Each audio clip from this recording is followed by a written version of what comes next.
Hi, and welcome to the Switch Show. If this is your first time, hi, welcome. My name is Malise Chinoewafo. I am the host of the Switch Show, and yeah, before you continue your listening, you should totally follow us here on Spotify. That's if you're listening on Spotify, wherever you're getting your podcast from, you should follow us, turn on your post notifications so that you never miss a Switch Show episode. You know, as I was saying that, my mind just switched to the comment section by Brett Cooper. You should totally join or listen. I don't know why I said join. You should totally subscribe to that YouTube channel. It's actually very fun and educative. But anyway, this is not a promo for them.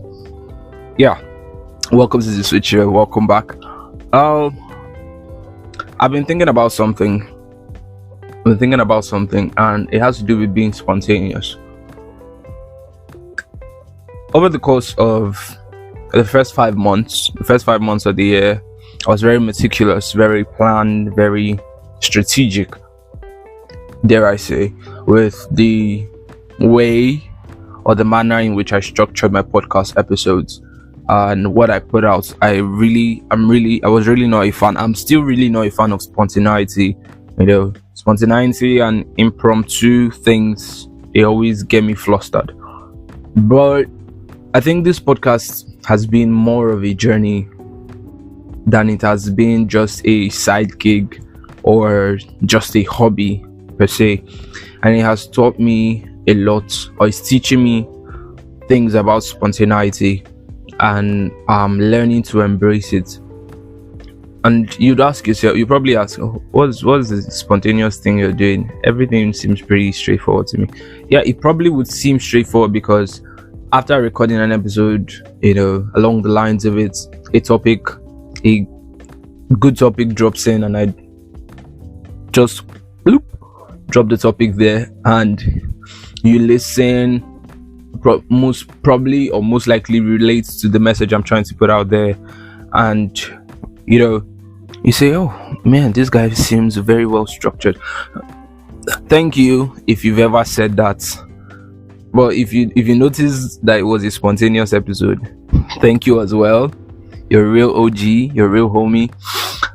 The thing is, many times we want structure, we want, you know, meticulousness. I don't think that's a word, but you understand what I'm saying. We want to be in the know with every intricate detail of our lives. And while that can be good, as a Christian, it's not always the case, because we know there is something we know, and if you're a Christian and you've not come to the understanding of this, you know, that could be the reason why you feel very flustered when you have sudden shifts in your plans, you know, a break in your schedule and whatnot. We are, you know, the words are running away from me, but we are not committed to ourselves. We are committed to a higher calling, and that higher calling is spreading the gospel to the ends of the earth, quite figuratively and literally. The ends of the earth doesn't mean the earth has corners. When it says the ends of the earth, it means every single individual must get to hear the gospel of Jesus Christ. And many times we make plans, we draft plans, you know, we have schedules, and in the midst of it, God steps right in and says, hold up, this thing you did, I've already seen this plan you've made.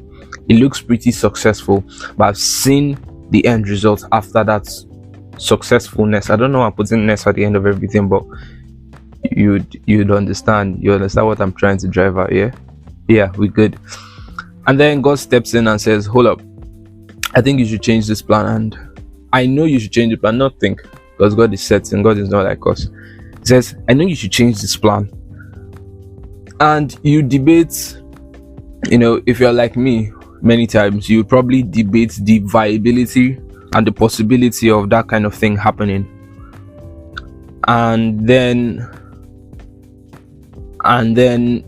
you eventually, after much grumbling, you decide to go God's way, and you see that going God's way actually made more sense in the long run, actually makes more sense or made more sense in the long run than what you had planned already.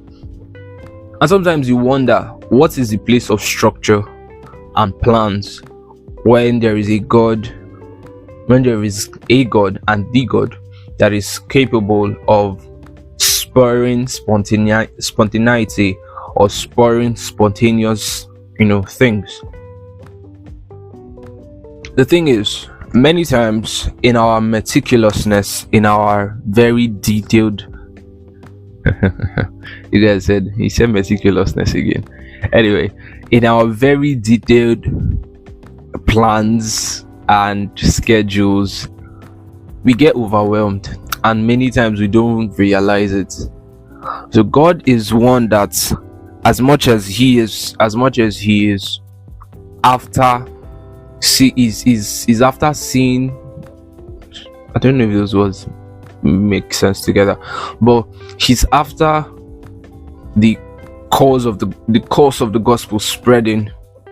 The vessels he has called up, or the vessels that have sought after him and found him, and he has given this calling or this mandate to spread the gospel. God won't watch them walk into jeopardy. And jeopardy doesn't, many times we think about the physical aspect of jeopardy. There's also the mental and psychological aspect.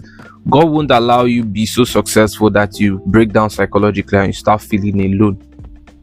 I said something last time, that success isn't a measure of fulfillment, but rather a place for re-strategizing. That is because whatever pinnacle or whatever threshold you've eclipsed, it's a way for God to tell you you've done well, on to the next course. Okay, the way for God to tell you you've done well, let's move on to the next course. So many times with our details, with our meticulous plans, with all attention to the intricacies of assignment and goal setting and whatnot, many times we find ourselves being overwhelmed. Number one, many times we find ourselves failing, and when we fail, we become overwhelmed. So many times you see the trend. It starts with you being overwhelmed by the amount of detail, by the amount of processes, or by the amount of steps, and then when you fail, it goes back to being overwhelmed, and that's a double whammy.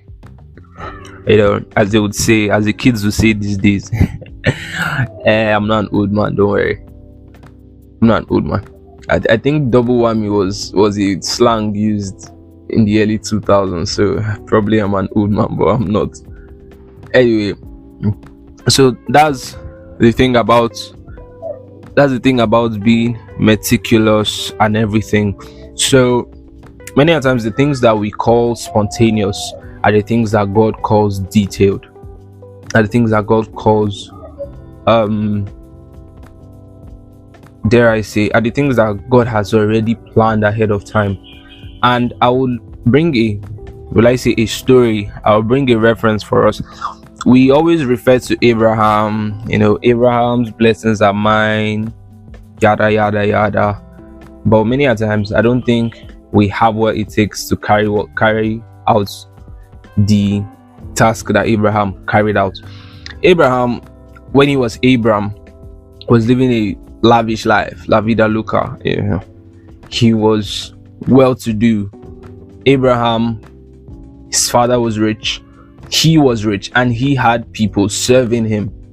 So Abraham wasn't by any means poor, or he wasn't even, I won't say he was looking for anything more. But then let me just envision, just walk with me in this vivid imagination. Abraham has planned, like, okay, I'm gonna get married to Sarai, we're gonna have 16 kids, because it wasn't far from them to have multiple children. We're gonna have 16 kids. I don't know why I say kids like that. Kids. We're gonna eventually move out of my father's house when I'm 70. their age system works differently from ours. So you understand. And then he has made all these plans, and one day he hears this voice. And says, Abraham, come outside. Look, as the stars of heaven are, so will your generations be here. Leave your father's house and go to the land I will show you. If Abraham was in this modern day, I'm about to say something now. Anyway, as a Nigerian, if Abraham was a Nigerian, well-to-do, confirmed businessman, has shops at Trade Island, and is doing fantastically well, and then God tells him, Abraham, close all your shops, close all your investments, and let me look for forgive me if you know anybody from that country. This is no shade. And God says, close everything you have and move to Somalia. It's a land where I will show you. Let's say he doesn't know that land and he moves to Somalia where he knows nobody. I'm not even saying the US or the UK. People will say, oh, those are greener pastures. God says move to Somalia, or move to Chad, or move to Lesotho where you know nobody, and respond as a Nigerian. Abraham would probably say, God, shady, why me? That type of thing. So as much as many times we are quick to claim the blessings, we are quick to claim the results when we are uninterested in the process.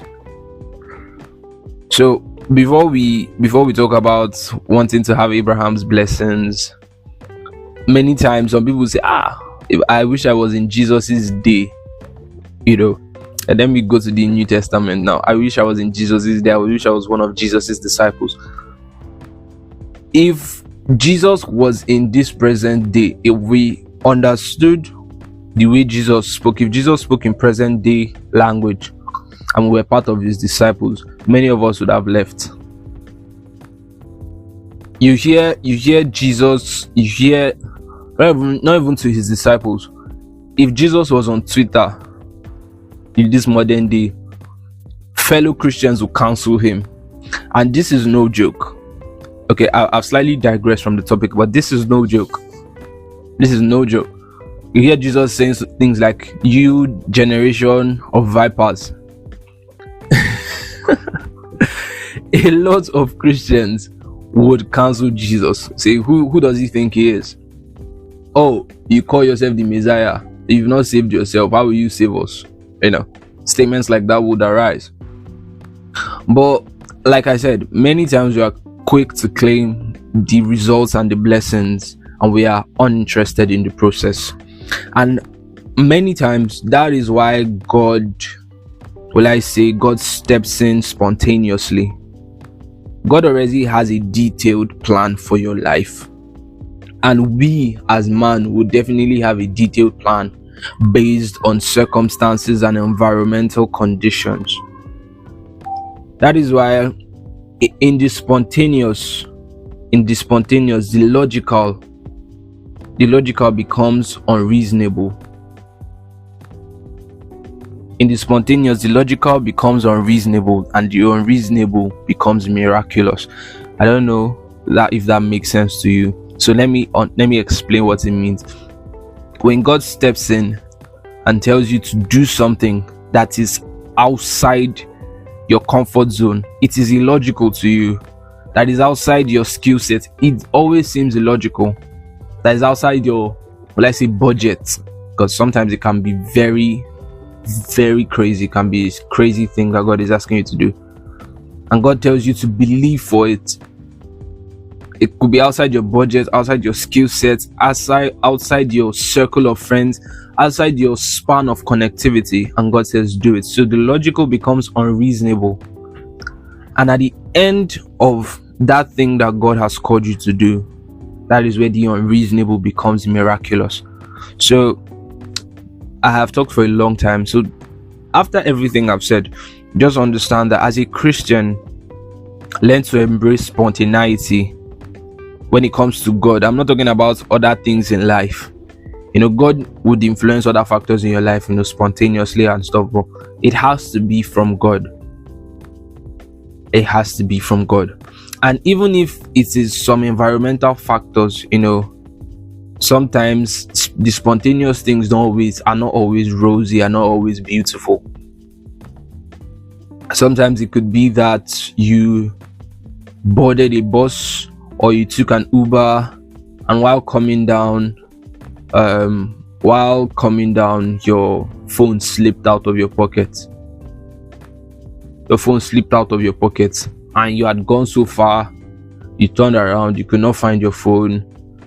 You tried contacting the Uber guy, and his phone was switched off. You reported to Uber or to Bolt, and there was no feedback for a couple of days, months. Sometimes something like that happens. But that is why I said in the spontaneous, God is always present, and God is always at his best. God is never at his least. God is 110% all the time.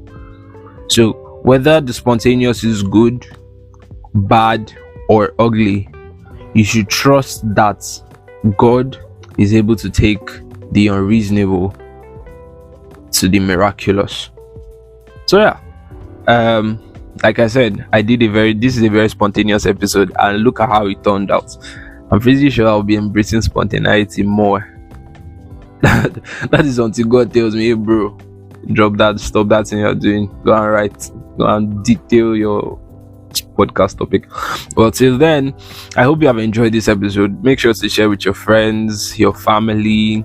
You guys can probably just cast it on your TV and listen as a family. Oh no, each and every single one of your family members on their devices should listen individually and share it individually.